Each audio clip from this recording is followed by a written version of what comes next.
So hey guys, I've got the latest McFarland Wonder Woman for the upcoming Wonder Woman 1984 film. And paintwork looks awesome, likeness looks very well,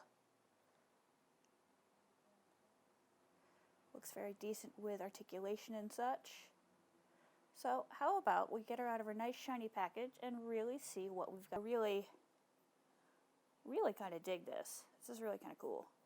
Or it could be more of an action tool, lassoing bad guys. I gotta say, I really do of the double elbow business right here.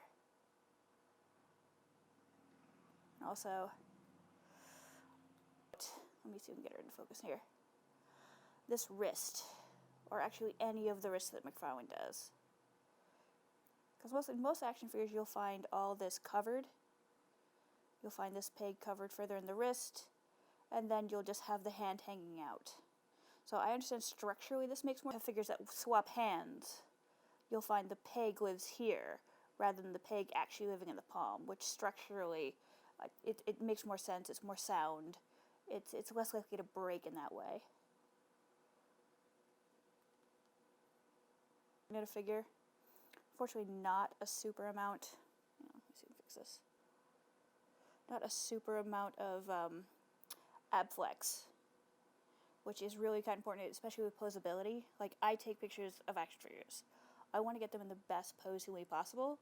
So anytime I can get any kind of bendability, flexion, anything like that is really helpful when it's, especially when you're establishing a point of action, like being punched or punching. You want to have it be as lifelike as possible, as much mobility as you can have, as much posability as you can have to make it realistic, to really sell it.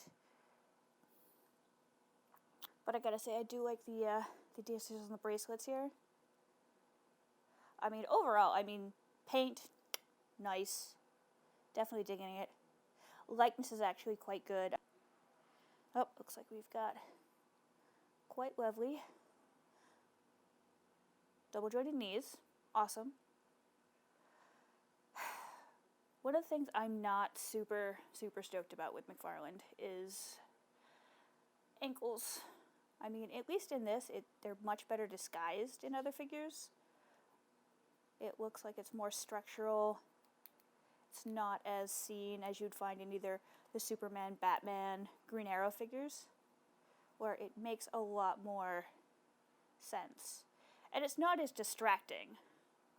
For Superman and from other figures, it's kind of drives me nuts. It's a bit of an eyesore. But here, it really kind of blends right in where you almost don't notice it, and then you've got the toe articulation?